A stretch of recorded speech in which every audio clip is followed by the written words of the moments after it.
আমি সবিতা। তো hello guys, good morning, welcome back to my channel.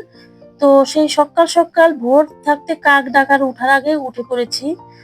তো উঠে টুকটাক কাজ সারছি, আর এই যে একটু খিদে পেয়ে গেছে। তো এখানে করেছি ম্যাগি, আমি আমার মেয়ের জন্য থালাতে বেড়ে নিয়েছি। তো অনেক কিছু দিয়ে বানিয়েছি, দেখতে থাকো তোমরা। তো এই যে খেয়ে দিয়ে এসে পড়েছি গ্যাস মুছতে। গ্যাসের অবস্থা খুব খারাপ। তো গ্যাসটা মুছে যাব রান্নাঘরের দিকে। তো বন্ধুরা, আমরা যখন বাপের বাড়ি থেকে শ্বশুর বাড়ি হয়ে বিয়ে হয়ে আসি, তো আমি না, আমার মতো অনেক মেয়েরাই আছে বিয়ে হয়ে শ্বশুর বাড়িতে আসে। তো এখানে মানিয়ে গুছিয়ে নিতে অর্ধেক জীবন কাটে। তো সবারই তো উচিত, বাড়ির হেড ম্যাডামের উচিত। তোমরা বুঝতেই পারছো কার কথা বলছি। হেড ম্যাডাম মানে তোমরা সবাই জানো হেড ম্যাডাম। ওনাদের তো উচিত যে নতুন বউ আসার পর তাদের মানিয়ে গুছিয়ে তারপরে একটু শিখিয়ে পড়িয়ে নিতে হয়। তো আগে আগে যদি বকাবকি করে তাহলে কি সব শেখা শেখা হয় নাকি? তো ওনাদের উচিত যে হলো আমাদের কাজটা কিভাবে শিখিয়ে দিবে। আমরা তো এক বাড়ি থেকে অন্য বাড়িতে আসি, তো বুঝি কম। তো এখানে একখানের পরিবেশ আর একখানে তো ঠিক না। তো ওটা বুঝবে না। আগে কিভাবে চেঁচামেচি করবে, চিৎকার চেঁচামেচি করবে, ওটাই খুব ভালো লাগে ওদের। আমার মতো অনেক মেয়েরাই আছে এরকম শুনে আর কি।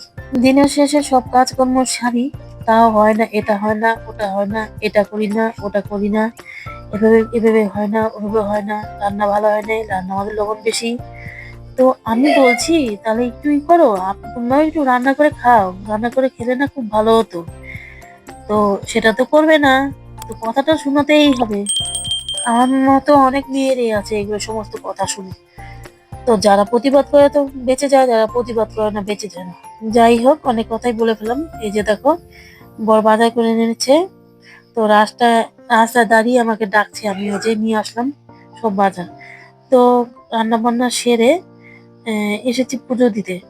পুজো দেওয়ার পরে দেখো ফুল তুলছি, দুটো প্রজাপতি যে কি শুরু করছে আমার সামনে দিয়ে। এই যে দেখো, ভালো মনে হয় গায়েই বসে পড়ে। তো এখান থেকে ফুল টুল তুলে ঠাকুর ঘর পরিষ্কার করে নিয়েছি, এবং ফুল তুলে যাব হলো পুজো দিতে। তো জীবনটা জানি কেমন জানি হয়ে গেছে। তো আর কি বলবো, আর কিছু বলার নাই। তো তোমরা ভিডিওটা দেখো একটু কষ্ট করে, আর কি বলবো। তো এই যে কটা ফুল তুলে নিয়ে নিয়েছি, এখন যাব ঠাকুরের মন্দিরে। মন্দিরে গিয়ে ভাবছি একটু ফুল কম হয়ে গেছে, আর একটু তুলে নিব।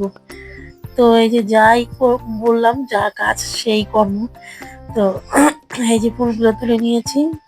তো বন্ধুরা, আজকাল ভিডিওটা বেশি বড় করলাম না।